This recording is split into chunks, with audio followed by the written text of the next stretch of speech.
Good evening and welcome along to another episode of Not Another Rangers podcast. And so the countdown to kick-off begins and battle fever commences as the first Old Firm derby of the season awaits.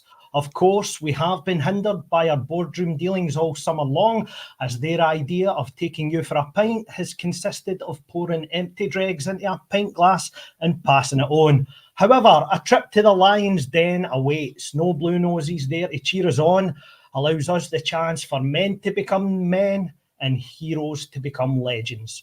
Ugo Egiog with an overhead kick, Nacho Novo with a nonchalant lob over Rab Douglas, Rod Wallace sweeping home in the dying minutes, Brian O'Neill slipping and Loudrup running riot, Gascoigne racing through the middle and turning the jungle blue, Albert's hammering them, Neil McCann burying them, and Super Ali doing all Super Ali things time and time again. Who's next? Will the deadline day incomings of Big Cass and Nadeem Bajrami have their say? Joining me to discuss all this and more is Mr. Scott Kerr and JD. Scott, how are we, my friend? Not too bad. I was hoping for more today, but as usual, things don't plan out with Rangers, but there's still a couple hours left, so here's hope we can bring somebody else in, because the squad, like I said, for ages, it's not strong enough, but here's hoping. And how's yourself, JD, mate? Oh, I'm on for the positivity tonight, no like care. So I'm great, man. I'm lifting spirits and everything in here, so let's do it. So let's do it. Let's get stuck right into it. I'm sure there's plenty of Rangers content out there just now talking about transfer deadline days and signings, incomings, outgoings. We will touch on that. But it's the first Old Firm derby of the season, and the FITBA's what we're all here for. So let's talk about the most important thing, JD, which is the game. It's probably had a muted build-up because it has been the deadline day. But we're going there with a squad that's still in transition, that still is missing key parts. We seem to have mustered up a transfer fee this evening, if you're led to believe things.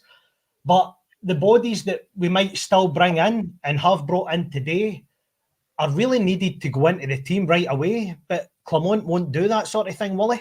No, of course he won't. Of course he won't. I mean, the number 10, if we get the Albanian boy in Bajrami, then yeah, we're spending 4 million on that. I don't think he will, but that's one that you've got to stop and think. But I think the game probably is too big to just throw somebody in to that. So no, I don't think we will. I think we're going to go with what we've got. We probably know how the team will start. It's just whether it's probably Diamandi or Lawrence in it. I think we don't want Dio to play in there. And, you know, if Clement goes with Lawrence again and it doesn't work out, then, you know, it's a bit insane. So time will tell, but I'm hoping for another sneaky one tonight. But let's just touch on that, JD, because I think you make a great point to start things off with, and the fact that how we're going to shape up against them. Clement, we hope, has learnt his lesson, but he's played the same way 4 times now. He's got to change it this 5th time. If he doesn't, the pressure is going to shift for the boardroom to his doorstep if he doesn't address that. So I think we've all said there the last couple of weeks, we hope we go for a flat 3 and try and match them up. But if he does play Tom Lawrence in the 10, is he setting us up for a downfall before a ball's even kicked? Well, yeah, I don't want to say that, but I think he probably is. But you're just hoping that we find something for somewhere. Like, I expect Rangers to always beat Celtic, and that's just the way it is. I think every Rangers fan does. There's a difference between an expectation and a reality. There's a lot of things I expect that don't happen in my life, right? And I'll not go into that, but I expect this. But I'm just hoping, even if he does start it, that you find that extra 5-10%, or Lawrence finds a set of legs and can track back. So you don't know. I'll fully support them. I'll support the team that's made. I'll moan about it if it is Lawrence, but I'll support the team no matter what. But I think it is. He's setting. It all falls on Clement's doormat tomorrow. It's Sunday, sorry. If he goes with the same team and it doesn't work out. Yeah, GD makes a great point in the fact that we kind of expect what's going to happen, but at the same time, Rangers fans do believe that we should be going there to win. That's the problem. It's the players' mentality that has been questioned. We're coming this time with a squad that's maybe known as top heavy with scar tissue this time. So does this not allow Clement a chance to refresh in terms of maybe team selection? I know we've questioned whether he'll be brave enough to throw somebody in, but these guys have done pre-season at their own club. They must be match fit and ready to go. Interesting today that we have signed a right back. So is that, I know he can play centre half as well, but is that maybe telling in terms of under Clement going forward, there is possibly going to be a changing of the guard and we might see this Sunday? I don't think so. I think Clement's stubborn. I think he's got his ideas in his head and it'll take a lot to shift them. And I think he's already probably picked his team for Sunday before even anybody's come in through the door. Because as we all know, he likes maybe one or two, half a dozen training sessions to set in. Listen, might go on the bench if they do, but I don't think he'll walk straight into his side. Listen, the boy takes a minute, he can play right back, centre half. It's another guy who can play a few positions. The injuries we get, that's probably a good thing. But I still don't think he's going to be playing right back. I think he's always going to go with James Tavernier. Now, I know he's not the favourite on everybody's lips at the moment, and he probably should have been replaced because he's the last left of probably the old guard that should have went. But if Tavernier's fit, Clement, in my opinion, plays him. And I know we might not all agree with that, but that's the way I think he'll go. I think he has to match up with him. He can't go with a 10. He has to match up with him in the middle. And the way we played last week with the full backs coming in and stuff like that was actually decent the way we played. So I think I'll give a credit for that. So he has to match up, but Lawrence can't play. Listen, Lawrence can play games at Ibrox. He can play games against other sides. But we get into a game like this where in the first 20 minutes, they always come out the blocks very fast. They do it against everybody, but they do it against us. They've got a full stadium behind them. So we have to be ready. And we can't have somebody who's no quick up. I mean, Lawrence is quick upstairs, it's on the deck, and we just have to have folk in there that's going to be fighting for everything, especially the first 10, 15 minutes, because if we concede, it could be a long day. So I think Clement has to match up with him. He can't go with what he wants, he has to go with what he thinks is going to win there. Kerr, I think you're on the money, but we're all going to have this chat in pubs as fans before the game, and the big talking point, I think, is the one that Robert brings up first here. The elephant in the room is Tav. Now, we have got a massive concern in the fact that we can almost guarantee that Dyson Maida's got to play left wing for them, and we know that Tav's probably going to play right back for us. In the last 4 Old Firm games, that has been a telling sign of how this game has been won, because they've targeted us down that side. He is our captain. And if teams are targeting your captain and a player and you're not addressing that, now that's a major flaw, not only of the squad, but the manager, that we can't seem to, find a way to addressing that problem. So if that is the case and Clement keeps Lawrence in the 10 and Tav is at right back, we're going to be mighty exposed come Sunday. I think you're right, and I think you're going to rely on Sterling's playing to cover, Barron's going over to cover, even John Suter going over to cover, so then you're leaving space elsewhere. So he has to look at their strengths and match up. Listen, we kind of know what they're going to do. Celtic play kind of the one way.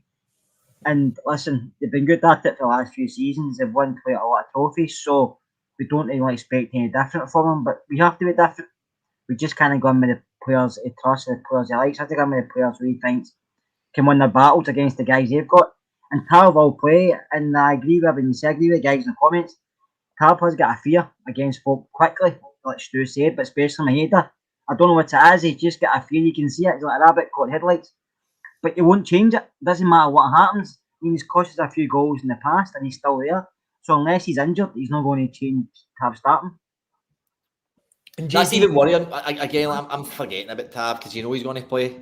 But again, that's just aligns to the Tom Lawrence thing, that this is another thing that Clement continues to do, and he's seen it last season.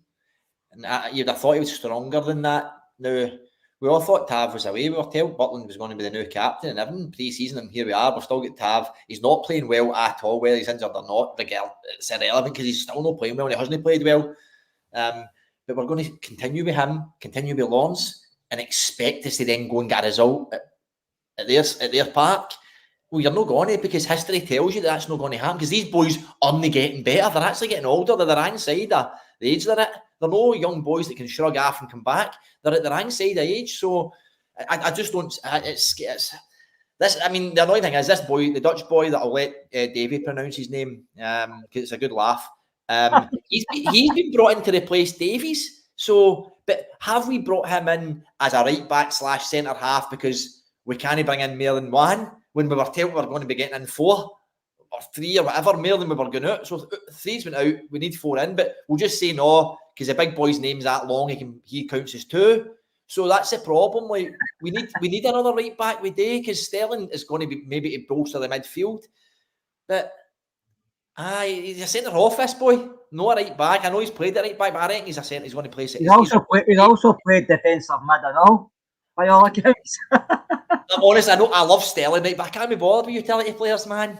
Who was ever a great utility player? Like, I know you're going to rhyme off in the comments, a million people, right? I get it, right? Don't say Scott Nisbet, right? But there was, but that doesn't get your juices flowing, does it? Doesn't get you tingling down there? Does at a certain age. Well, that's no hard, Kerr. That's no hard. Oh, well, the pronunciation I was going to go with was Naratio Casan Wearshow. Is that correct? I'll take that. If it's no, then Derek Ray can butcher me when he watches it in his bed tonight.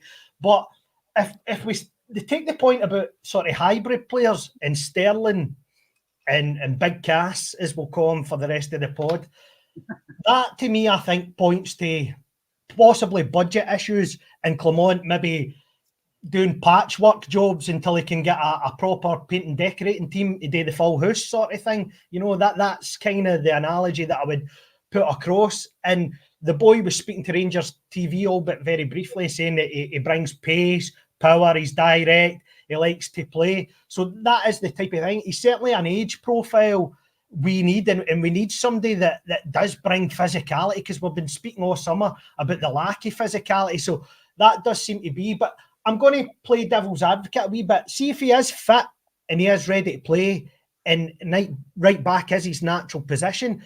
Is there a chance that he might play right back? Dujon Sterling plays left back and Yefty moves up one? No, you don't think he'll do it? I don't see that. Have you just made that up off the top of your head right now?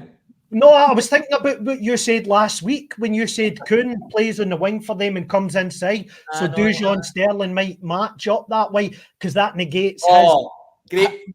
Oh, is that what? Oh, great point, wasn't it? It's a fucking very good point, wasn't it? It was a great point. Listen, you're onto something there, I think.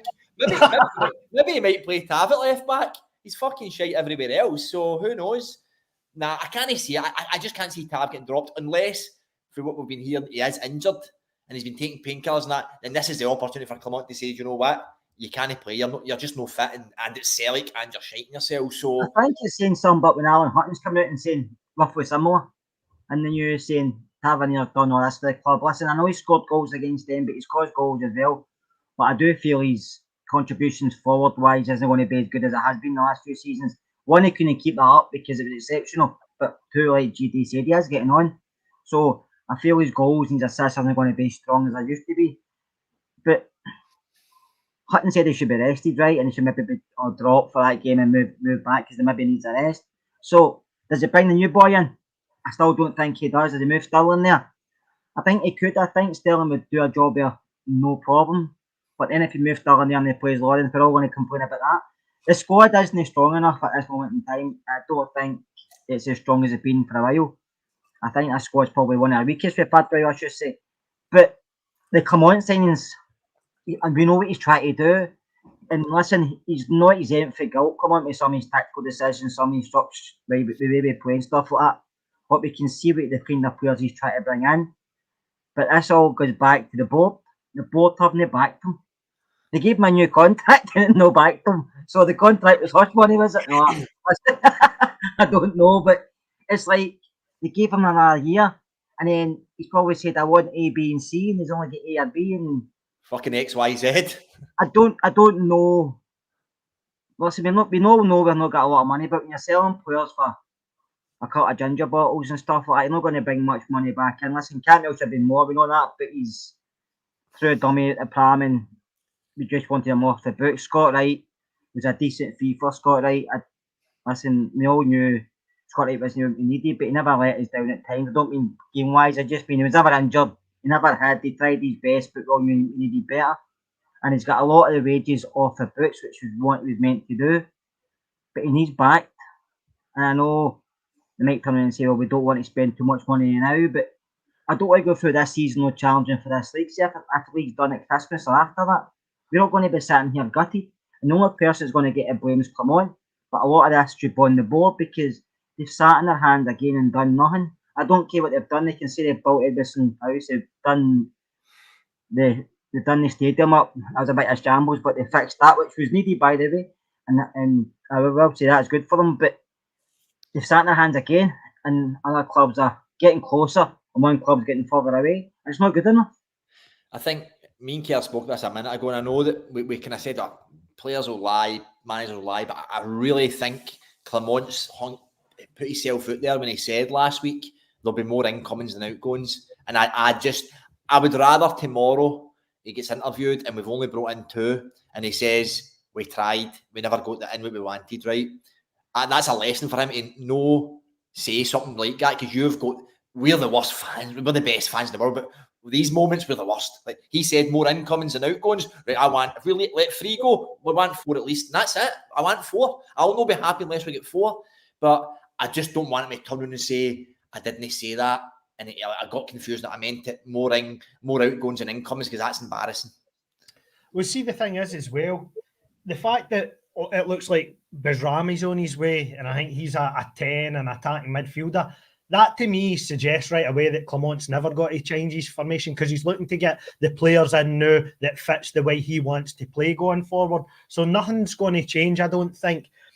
So going into Sunday, that does worry me. But if we take this boy in isolation here, Kerr, is this a positive? Because he's no fancied Hagi for the position.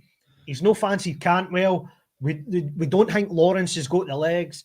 Is this boy going to be the long-term solution?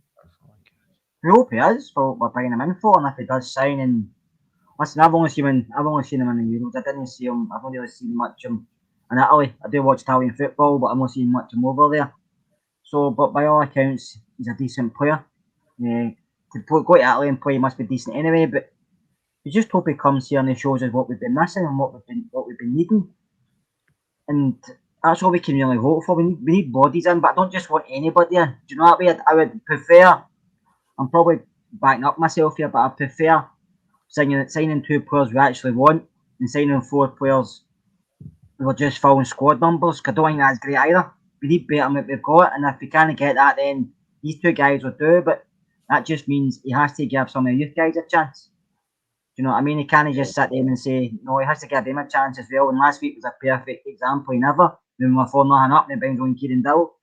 So the manager's got to look at himself, but the signings he has made in general, they have been all decent. They all look decent players, and hopefully they all improve. But he needs more, and that's a lot of that's not on him. Like I said, it's on the board. I think the Bajrami one I think it fits better. And if it was maybe, and this is the annoying thing, like with the Windy's been open for ages. We could have got that guy 4 weeks ago. He could be ready to play tomorrow, and you could be talking about a totally different thing with somebody, because we watched. Albania were one of the favourites. Everybody loved watching them in the Euros because their energy was unbelievable. So he brings that energy to this team in that position that Clement wants. That's what we need. We need somebody with the legs and somebody who's running. And he's in Albania. He's going to. And I don't want to tar them with all the same brush, but he's going to be able to handle himself, and he'll be in about it. And that's what we want. And he has got a bit of technique as well. So I think this is one of my favourite signings for a long time. It's probably one of the biggest signings I've been looking forward to since Todd Cantwell. Funny enough to say that. You see if we take that point though, is this meaning that Clement must be happy with his wide options, because it doesn't look like a winger's coming in? So he must be reliably enough informed that Cortez isn't going to have a reoccurrence of his injury. He's got Czerny on the right-hand side. We obviously don't have the option of Scott Wright getting flung in it every now and again. So he's obviously going to go ahead with what he has. So does that mean it's Matondo, and Cortez competing for the left wing slot, and Yefty will fill in every now and again when he's no needed at left back.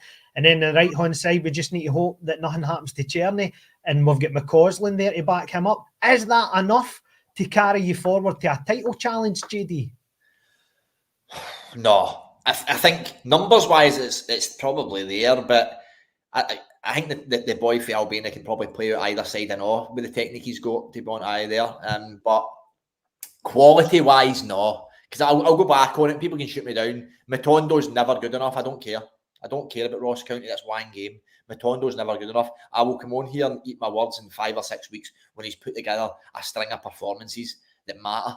So quality wise, Davey, no, it's no, unless we bring on it, unless a Lovelace or a Lowry or somebody gets a shot and really makes a play for the jersey, and that's another player you can say, right, okay, we can really trust them. Because for all McCausland's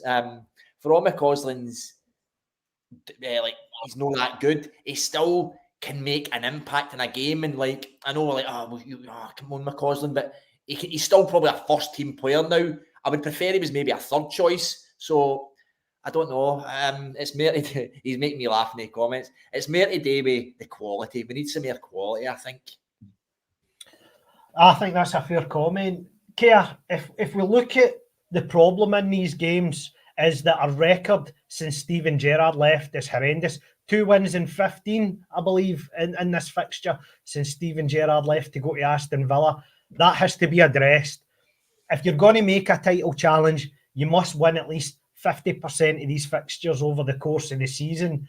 We've obviously dropped points early. You don't want them getting that big gap early on in the season, because they'll run up ahead of steam. And with us playing Thursday, Sunday, right up until January, that's going to make us probably chasing them and their result every week that we're not playing each other. So how do we win the battle? Because I feel it's been lost in the midfield in these games. Callum McGregor seems to be dictating it. They got a lot of time on the ball.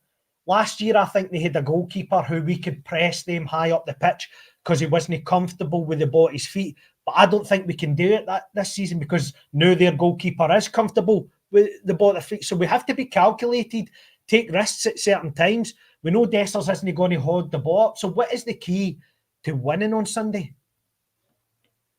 Just match them up, Davey. Just matching position. Every player has to go and win their own battles. We have to. We can't sit deep and respect them. We can't let them say, right, we'll sit off them and hit them in the break. That doesn't work for me, because they will take their chances, and we have to take our chances when we get any. We have to take them. We can't create a couple of chances, not take any. But like I said, we have to just match up with them, fight with them. If McGregor's in your face, be in his face, because we let him wander about the park too much. Listen, McGregor's a decent player. He always has been, but for some reason when he plays us, we sit off him. He dictates the game far too much for me. And I don't mean somebody has to go through and half him, but just be next to him. Follow him about, make it difficult to get the ball, make it hard for him to be involved, and just watch the wide players as well, because they create a lot for the wide, and runners into the box as well. Nobody follows them, but obviously, hopefully with Barron there, he kind of solves half of that problem. With Sterling's there, then he can help. He can match him up man for man and see what it takes us. We just can't sit off him. Davey, just before you let him jump in, see if you pop Lyndon's comment up, and then you can introduce Ross. I think that's perfect, mate. There he is. He's lost the tash, but I know. What's happening? But I just came on, man. I was watching. I'm just making sure JD's all right. If he needs a cuddle or if he needs some counselling or what's going on. Listen, Kerr started this pod on an absolute downer. I said I was going to be I'm going to raise spirits today. Mate, I'm sitting watching on my phone and I'm like, what's going on here? Why is JD so sad? It's transfer deadline day. I'm in a good mood, mate. Rabbi Matondo, get your money on him. Oh, no, listen, don't get me started on that. That's something that will never... he does look like Kyle Rose. No, Matondo will never be good enough for Rangers. I've said this for years, and I'm never going to back down on it. One performance against Ross County is not going to do it for me. Right, okay, mate. I'm away again because my horn's getting shaky on this phone. I'm not about like I used to be, boys, all right? Aye, right. A pleasure speaking with you. I'll catch up with you, all right? Yeah. JD, you keep smiling, mate. Keep smiling. Don't let them get you down, mate, all right? All right, thank you. Bye. See you later. Mad. I mean, is there things to be positive about? Because we've went there with a midfield in recent years where it's been John Lundstrom, a half-fit Ryan Jack, a half-arsed Glenn Kamara towards the end of his career. Towards the end of his career, GD. I know at the start he was key to how we played, but he downed tools in his last season. I felt, but we'll argue about that the other day. But the partnership of Barron and Diamande, if we add Bez Rami to that, is that us? Yeah. Looking more to match them up now. Now we've got more sort of young, athletic, technical players that can cover the ground, that are comfortable on the ball, that'll actually take the ball in tight spaces, that'll impose themselves on the game. Is this the changing of the guard that we need? It's just maybe came a wee bit too soon with this deadline day being where the Old Firm fixtures fell. I agree with you. Totally agree with you. Changing the guard for us, yeah. I mean, I hate saying that, like it's to match up against Celtic, because we shouldn't be trying to match them, we should be trying to beat them. I think the big thing for me, we always look good, even under Clement when we press teams. And I always think we look good against Celtic when we press them, but we always press them in a wee 30 second here, a wee minute here. If we just go, I would love to see us go and press them. And if it doesn't work and we don't get the result, then so be it. But I would love to see the outcome if we just press them for 90 minutes, because we've got the players to do it. If it was Barron, Diamande, Sterling, there's your three to press. They three will press and win. Sterling wins balls and wins tackles and is so energetic all day. That's what you need in there. Press their midfield, because their midfield is very, very good. Very good. We just need to press them for me. But let's get optimistic. I'm finding if we do bring in the right bodies and we can start, it's all about pressing and energy for me in there. We've been far too lacklustre over the last 2 years in the midfield, and they have just toyed with us. Is also the key balance as well, who the partnership is at centre-half, considering the fact that we've had combinations of, Ben Davis and John Souttar in recent years. We've had Balogun and Souttar. We've had Balogun and Golson. We've had Souttar and Golson. What is the right pairing now going forward? Do you think, is it proper in Souttar care? I think it will be on Sunday, but with this boy signing, we just don't know. We'll come on, he's going to play him in centre half, he's going to play him at right back, he's just there to cover. I'm not 100% sure. He's came on loan, isn't he? I don't know if it's an option and an obligation to buy, so if he comes on loan and then he's maybe on the bench a few times, I don't think he'll be happy. He's probably been told if you come, you're going to play. So, is he going to go to a 3? You could try that, couldn't he? Because this boy's played in a 3 before, so it's Souttar. So, you just don't know, but I think he has to bring proper back for Sunday. I think he has to start with Souttar and just take it from there. But we need a consistent. I don't like constantly changing stuff. I know he's done it a few times, but we need boys in the team who get a partnership, who get a rapport with each other, know each other's games inside out. We can't keep changing stuff, and that doesn't help Butland either.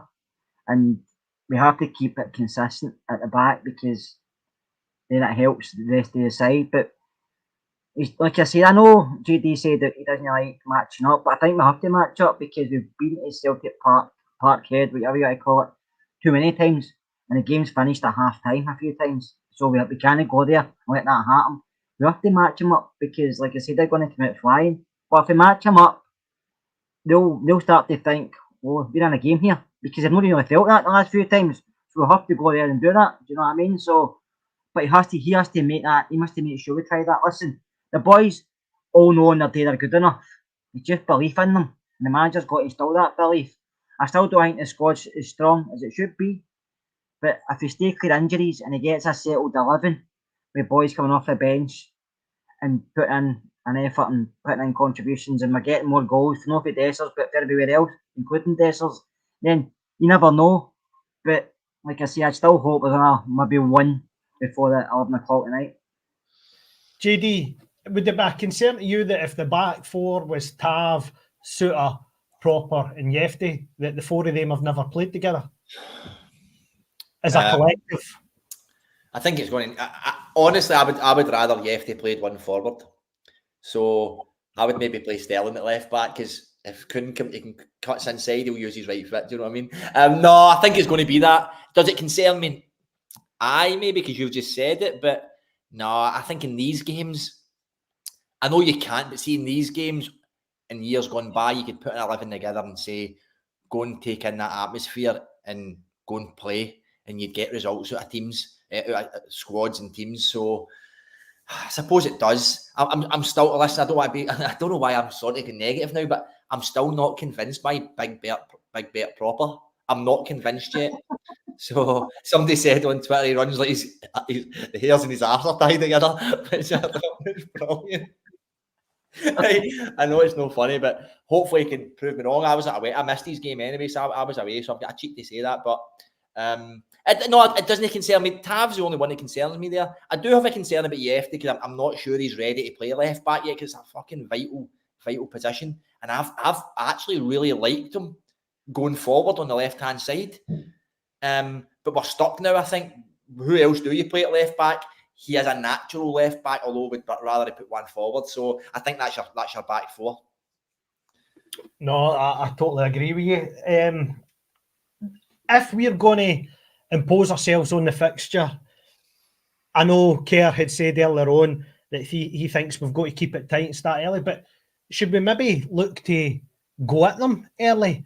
Because I feel that if Dessers is to have joy in this fixture, then the only way that he can play is when he makes runs off the ball or whatever. We can't punt it long to him and sort of hope to play off him. We need to look to get him involved. And the only way to do that is to get players in and around him. When he's isolated, he struggles. So do you think he's got to be key care for us on Sunday and getting any joy? And if so, how do we play against them? Because I'm pretty sure they think that they know how we're going to line up. So do we throw a spanner in the works? We could, David, but listen, Sunday will come soon enough and we'll know, but I think it'll go with ones he trusts the most. Listen, I know it was only Ross County who played, but the way we played last week was actually really good. Some of our play up front, we moved the ball really well. Tav was inside, Yefty was inside, Kearney was out wide, Matondo was out, and then they were inside, and we were moving it about quickly, and that got us. Dessers was involved, he scored, but he created. Matondo was the same. That's because we were moving it fast. We were passing and moving like a team should. We weren't slow, we weren't passing it sideways or backwards. We were actually playing really good football. So if we can do that again, you never know. But it's the confidence the players need. Hopefully that game last week gives them that bit of confidence, because we did move it, we done well. I mean, Kearney will be a big player on Sunday, I think, if he gets involved. He has to get involved because he can pick a pass, he can make things happen. And he's only up against probably Taylor, isn't he? So I think he could win that battle. But it's Dessers is going to have to be moving for him, so does Matondo. And that's why I would play Dio, because he's got more legs and more mobility than Lawrence. Listen, Lawrence does what he does, but on Sunday we need mobility. We need middle of the park, we need legs in there. And I think with Sterling, Barron and Dio, I think that's as close as we can get to matching him up. JD, we've kind of touched on the game, and we'll probably just come back to it before the end. It is deadline day. 2 players left us today. I think if we're being honest, the sums in which both players left us for is laughable almost, in terms of, you know, the quality player. Maybe no, perhaps in Scott Wright's thing, but at the end of the day, boy played in a European final for Rangers. Todd Cantwell had a pedigree. I'm sure everybody saw the social media videos during the week, and it was only a couple of years ago it was been mooted for 40 million. We've let him go for what's believed to be 500-600k. Scott Wright for 300k. That's really poor business for us as a club, and we've done consistent poor business now in terms of transfers for 3 or 4 seasons, and that trend just doesn't seem to be breaking. Yeah. Has Cantwell got 1 year or 2 left? 2, I believe. I would have liked to have loaned Cantwell out and let him go and play, and Blackburn to say, oh, we've got a player in our hands here, and then come back at the end of the year or January or something, whatever, and say, right, we want to buy him now, there's 2 million. But I'm going back because what I said a couple of weeks ago, I would probably have let them go for free to free up the wages. So it is what it is. I know somebody's saying, like, Celtic sell Mikey Johnson for 3 million. They're selling boys for the reserves for 2 million. We are selling Cantwell. It just goes to show you can be as talented as you want, but if you don't give the hard work and endeavour, you're not going to get anywhere. And this is, was it Stu I said this to the other day, like, you judge a player or a man about the fans of his ex-club say? What did the fans of Todd Cantwell's ex-club say about him now? All probably very similar to us. We're a bit more... I'm not saying toxic, but Rangers fans don't forget, and we're a bit harsher on people. So we'll be giving Cantwell. We won't. I personally won't look back. I'll speak about myself. I won't look back on Todd Cantwell, and I won't look for his career going forward. I wouldn't wish him well at all. He had the world at his feet here, the biggest platform he's ever had, and he chose to hang about TikTok and stuff like that and post on Instagram when he should have just knuckled down, because he had the energy, by the way. He'd put in tackles and stuff like that, but he was too busy wanting to fight with folks. So good riddance for me. He's done in the Championship, couldn't care less. I'm not happy with the fees, but it's the wages we free up, Dave. I think it's probably the more important thing. And obviously, Ross raised it in the comments, Kerr, a couple of comments ago, but it doesn't look like Yanis Hagi is on his way anywhere, and there's that situation where if he plays, I don't know how many more fixtures it is, but it triggers that deal that if he plays X amount of games, we need to up his wages.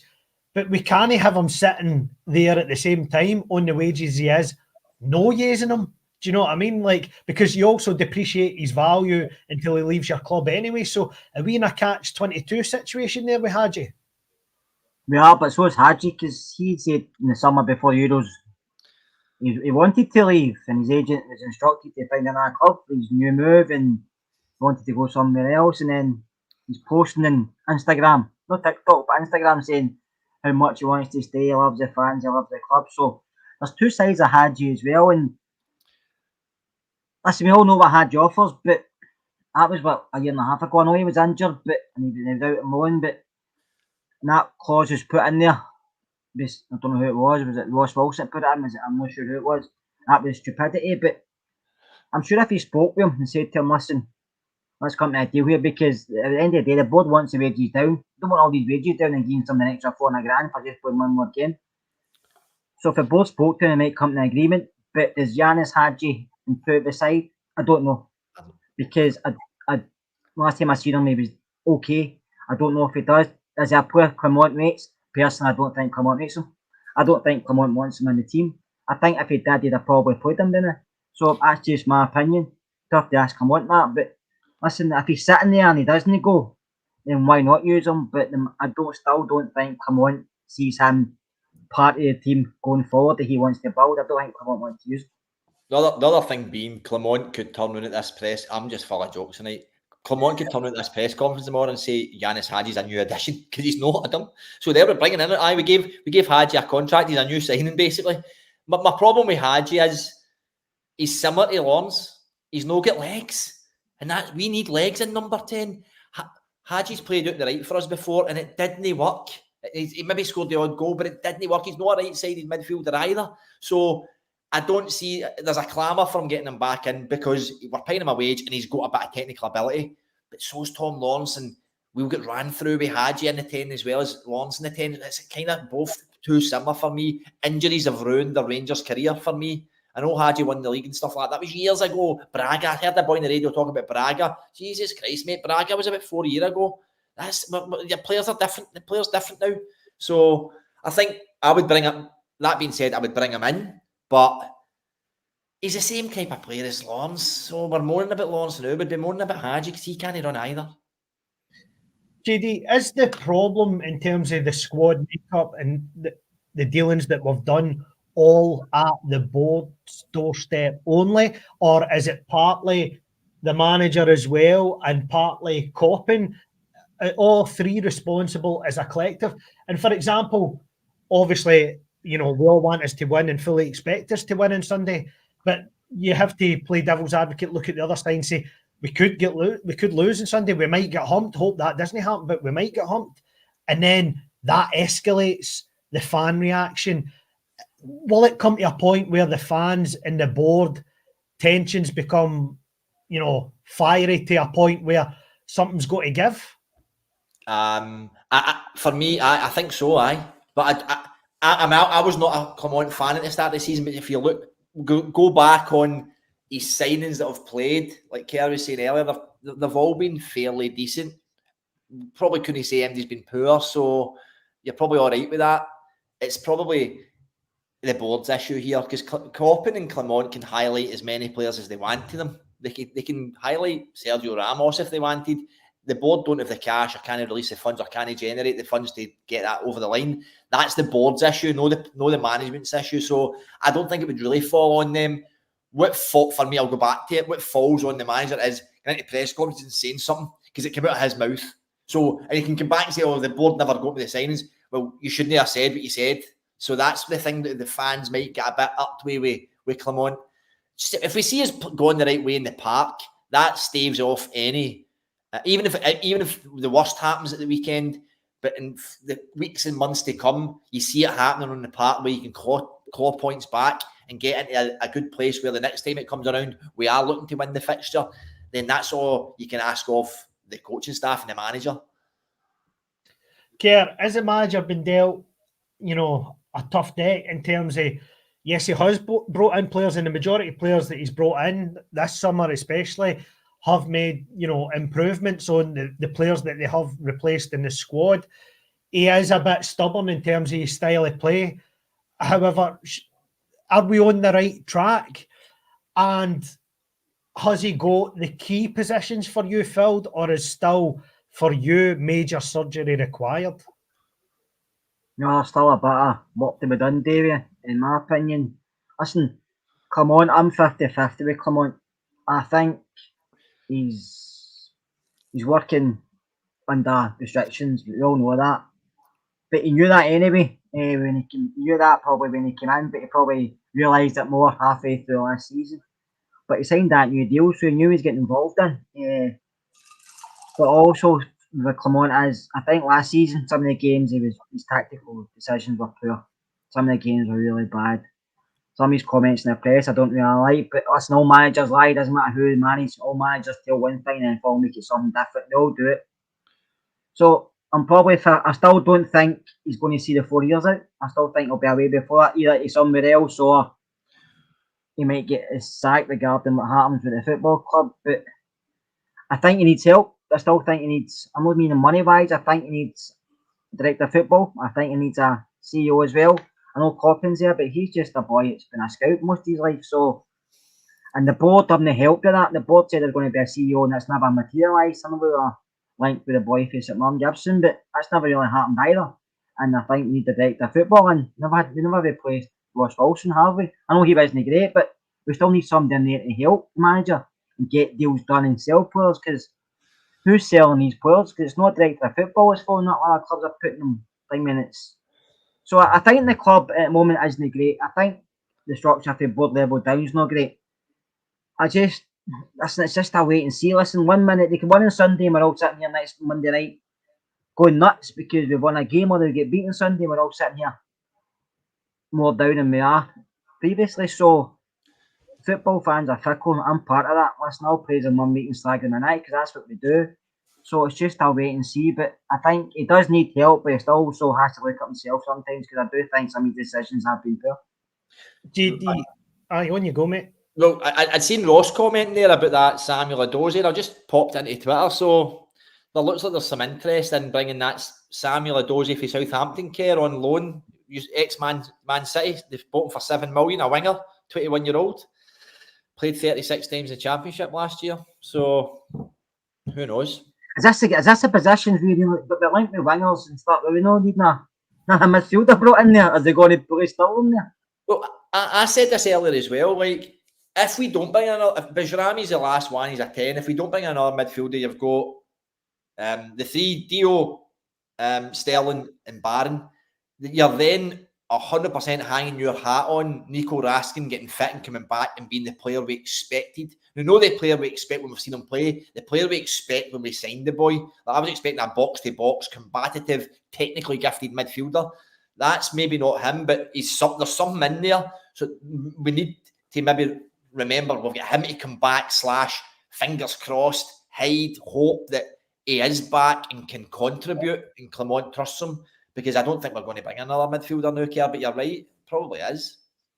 JD, see, while we're still on the subject of the board and transfers and all the rest of it, is it any surprise to you the day with the day that we actually spend money is the day that we've effectively got guaranteed money coming in with that Europa League draw that came the day, because that is, in all seriousness, Champions League fixture prices for this Rangers board, because they'll fleece the fans with that. And I think that's the problem. You know, there's that much interest with the waiting list and season tickets.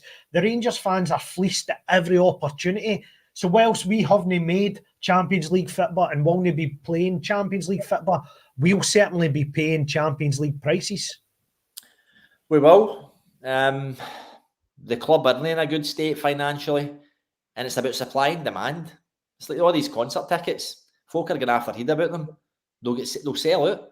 That's what happens in business. These tickets, they'll sell out. So we can moan about them, we'll all buy them. I mean, if you tell what you're talking, Man United, Spurs, Lyon, Olympiacos, these are Champions League games. I know they're no, right? We're not in the Champions League, but size of clubs, these are massive clubs that we are going to be playing coming up. So, it's going to be hard for the fans, but we'll still pay it. Everybody will still pay it. So, supply and demand, I think. Kerr, is that the problem that JD says? Supply and demand is there, and if somebody gees up their season ticket, there's somebody there to take it right away because there's a waiting list of 15,000. So the fact is, no matter who we go today, but the fact that was the big boys, we will be paying top dollar for these tickets. But will it ever come a point where the fans, if the results on the park don't match, if the transfers incoming on the up to it, if the managers that we keep hiring don't do the jobs, will the fans at one point have to make a stand? And don't get me wrong, that's if things continue on a sort of negative platform that they have been over the last 3 years. But we're only following what's happened the last 3 years. Until we win a league title, we will not see the positivity, because I don't care what anybody says. League Cups and Scottish Cups don't cut it for me. It's all about winning the big prize. It is, and that's what I keep saying. I just want to be challenging for the league, and I don't know if that will happen this season with the squad we've got. Listen, it's a hope it kills you, isn't it? And that's why we go. Because I remember the 80s when there was a lot of fans there, because fans weren't happy until Souness came in the door and everything changed. But I don't know. Fans will go. We always go. Through good and bad, we always go, because it's a thing you do. Not just the football's 99% or 90%, because you go there because you've got mates that go, you never maybe don't see through the week, you've got family that go, you don't see through the week. So there's other things you go for, but the football's the main thing. So we'll always go because that's what we do. But it might come a point where we start, like we've seen it at Hampden, people are still buying tickets, but we're only turning up because they didn't like the stadium and stuff like that. So they'll still have your season ticket, but if the product in the park's not great, or if we're behind in the league and you think that league's over with, people will maybe pick and choose their games because they have got something to do on Saturday night, some are going to go to football tomorrow. That does happen. But like I say, majority of Rangers fans, doesn't matter how good or how bad we are, we go. Because we've always done it. Whereas other clubs maybe protesting and stuff like that. But I know we've had protests in the past when we've been through the administration and stuff. But it's usually with our feet more than anything else. I don't see us doing it in other stuff. I don't think we're that fan base. I think they're just more, I'm not saying we sit back and take it, but it's more we'll sit back, we'll complain, but we still go and we hope things changing. I mean, JD, if we think about it in regards to taking it back to the football on Sunday, the appointments were made after we done the podcast on Monday night in terms of the referee and the VAR for this weekend is John Beaton. Again, now I know a lot's made on social media for the other side of things as if to say he geezes a lot of things, but that's a complete nonsense, because you only have to look at the Old Firm results of the last 3-4 years to know that's an utter nonsense. But is it a concern for you in terms of who the appointment is? Because it seems it's an almost, with Willie Collum being in charge of the referees now, it's a pandering, you know. John Beaton's put in that position, much is made for that side of the city. Even their manager singled him out last season and named him. So is there pressure already on him before that game even kicks off? 100%, aye. I know Kerr's probably similar to me. I don't really buy into it. I'm like, who is the ref? Fine, let him ref it, and I'll moan about it after it. So, but it does. If I take that away from it, it does a wee bit, because he has been named and shamed by their manager, which was ridiculous. He's then got the first one of this season, which is a bit odd. They are. He probably is one of the better refs, unfortunately. And if you just go back, like the other side of the City are going on about, can I believe he's got it and stuff like that. You go, forget about him. Go back. When was, Celtic, the favourable decisions they get in these games, talk about penalties and red cards and all that, it's way different from what we get. So I still just don't buy into the ref. I'm just, there's only one ref that I wouldn't have wanted, and he's in charge of other refs. But other than that, it is what it is. He's only hiding to nothing regardless. But I still think his hiding would be bigger if he does something that helps us, rather than the hiding he would get off us if he does something that helps them. Because we're just, like Kerr says, we're just know that type of fan base where the other side can be way more unhinged than us. Like, lose the league title one time in 12, 15 years, and they were flinging sharks at a bus. I mean, we weren't even going that mad when we were doing in Division 3. So it's different for every club, them as well, than us. Fuck. Kerr, is it of any concern to you about who's in charge of the fixture? Has JD summed that up perfectly for you? No, listen, referees are bad in Scotland. They always have been. They make mistakes, make decisions we don't agree with. Doesn't matter who you support. They think must be us, never anybody else. But what will be. We can't change the fact. We can't keep coming out and saying, "Oh, we're good enough," because nothing's going to happen, even if we think it. Hopefully, he's man enough and brave enough to make the correct decisions. But as you're wrong like that, just human beings. We all make mistakes. Hopefully, VAR plays an important part, and Column's not refereeing. So hopefully, behind the scenes, he does things better than he did when he was on the pitch. But it's up to us on Sunday, Davey. I know the ref can cause issues and can make different things happen, but at the end of the day, if we get a result on Sunday, we're down to how we play. It's not really going to be down to the referee. I know probably get criticised for that, and some will say it does, but if we play well, we'll get something. If we don't, then that's up to us. It's not up to the ref. So, JD, we take it back to the game before we finish the night. What are you expecting? I think it makes it a bit harder that Rangers have decided to make the press conference on a Saturday because the day's transfer deadline day. So we've not really got a clue to who's fit and maybe an idea how we'll shape up. But I think we covered a lot of ground with the team. We need to be aggressive on Sunday regardless. We have to go at them, face them up. If we get beat because they're the better side, then I'm not saying you can accept that. It's still hard to take, but you'd rather see us going down fighting than just going down and out with a whimper. So can you see anything out of the ordinary happening, or do you think it'll be much of the same old? I think it's going to be much of the same old. I wouldn't want to come out with a result or anything like that. Please don't ask me. So, but I think it's going to be much of the same. I think we're in for a long season. I want to see progress. I want to see us get closer. But that being said, again, the Jamie that grew up supporting Rangers and through 9 in a row says we beat Celtic every time. I expect us to compete and get something out of the game. But what I expect and what actually happens are two different things. So philosophical about it right now, the more night it'll be a different kettle of fish. I'll be tucked up and getting ready to go early doors. So who knows?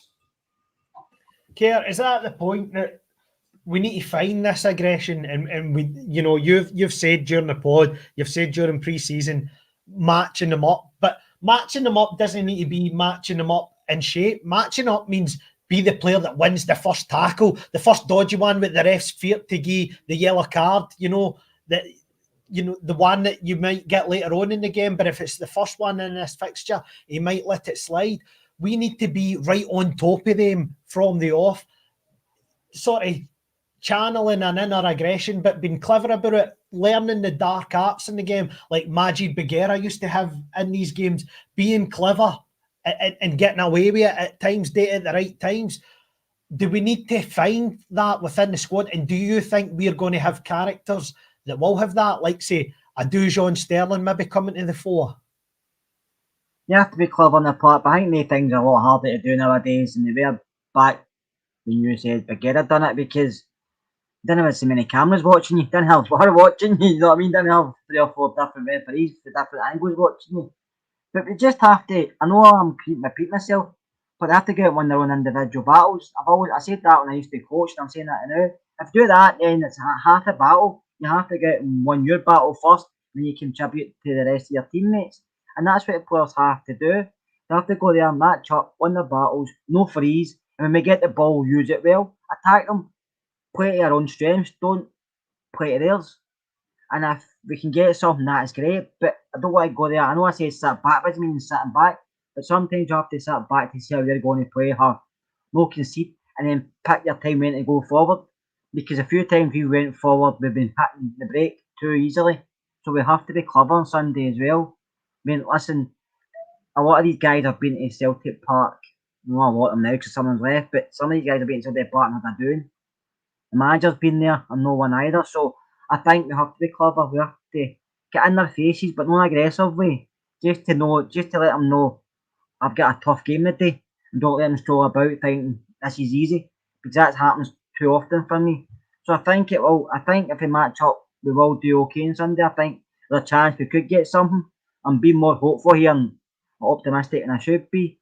But if we go there and do what we've done in the past, then no, we'll get it doing, because that's what usually happens. So the manager has to make sure the players are up for this and just take this game in isolation. Don't look further. Don't look anywhere else. Just say, go out here. The fans aren't here, but there's millions of them watching you. Go out there and show them what you've got. I don't want to, and that's the problem, Kerr. My worry is, like, Robert's saying like, it's too much negativity from our fans and stuff. Like, but I'm going to go back to one of Robert's points earlier when he was negative, and I'm going to be negative about it and all. Like Kerr saying, a one-half game, go out there. Who's leading us out? Who's got the biggest scars for this game in the last 4 or 5 years as your captain? And that's the problem. He's leading us out to this game, and I don't know. And that's a worry for me. That he's not going to get taken, no playing, nobody captain. But caught a one-half game. Just look at it as that. There's a lot of players who have never played in it. They won't be battle scarred. They won't have that in their heads. But some of your most important players do, i.e. your captain. So that's a wee concern. It's like this guy just took his comment and we're just left the chat, Scotland the Brave. None of us criticised Cal McGregor. I said the other on he was a good player, but he strolls about far too easy for me. But he's a good player. You can look at his record of what he's won with how many games he's played for Celtic in Scotland. I'm not going to criticise him. What happened there, Kerr? He was an imposter, JD. He was an imposter. I'm not going to this podcast. We won't criticise anybody, but I'm not going to sit here and bum him up either, because this is a Rangers podcast, not a Celtic podcast. So, but listen, I'm not going to come in here and talk nonsense and say somebody's passion or no, because we know that for a fact. But I'm not going to come in here and say they're world class either, just because people think they are. So I'd rather sit here and criticise or bum up my own team than sit here and criticise or bum up somebody else's team. Okay, I found that out. Was it last season or the season before at the start when Celtic had a terrible start to the season? I was on, and it got sent to me tenfold at the end of the season because I said it was I called them a circus, didn't I? I said they were a circus, and that get brought back. So we never said anything about that. Callum McGregor, he is a decent player, but we need to go for him. He's the main man. We need to go for him.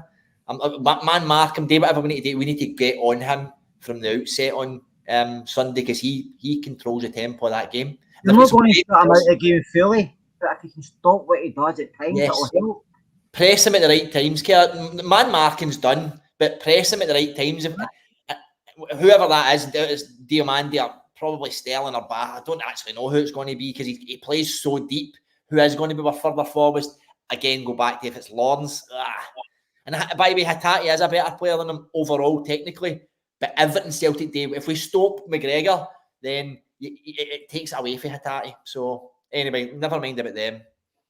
No, absolutely. And just before we go, the prediction that I will ask you for the night, JD, is Clement going to sign more players than we've sold today? Well, don't get me started on that. So I hope for another one, and then we can call it evens. Aye. No, I think that's fair comment, but I'm going to be positive and say that I think there'll be a sneaky wee one and we'll get a wee tweet that will go out at 10 to 11 with the wee watching eyes for the Rangers Twitter account, and it'll be 3-2 Clement. What about you, Keir? Well, if he's in Italy, like people are saying, and all over the place, he's in Italy talking, so I'm more sure he'll bring in anybody else. Obviously, this is the boy he wants in, because usually they don't do that, manager. They'll just communicate other ways. But if he's over there talking to him, obviously he's trying to persuade him. Listen, I want you, Rangers, I want you to come and play for me. So, which is good to see, by the way, because he's making a positive point. So, if we can bring him in, along with Big Cass, I don't know why I pronounce his name because I'll be worse than you, David. And like I said, if he can maybe start using some of the youth guys and they stay for injuries, who knows? Listen, all we want is Rangers to win. I don't care how we win. All we want is Rangers to win. Sometimes it doesn't happen and we do criticise, maybe too much at times, but that's because we're fans and we care. If we didn't care, we wouldn't be born here. We'd be sitting down the stairs watching St. Pauli against Union Berlin or something. So, but we're on here because we care, and that's the problem. We probably care too much. See, David, can I go back to your point there about 3-2 Clement? Are you calling Ben? Are we not allowed to count Ben Davies' transfer so we can get 4? Aye, right. Aye, we'll go 4-3. I said it'll be a draw, mate. No, you make a fair point. No, how did he go to Carlisle today? I seen he was down there, but I don't know if he signed from there. Who? How would he? No, I've not heard it. Oh, it's not been announced, Keir. Jordan Jones signed for Carlisle, didn't he? Aye, he did, mate. Aye. And is that where Lowry's going to end up? That's heartbreaking for me. Heartbreaking.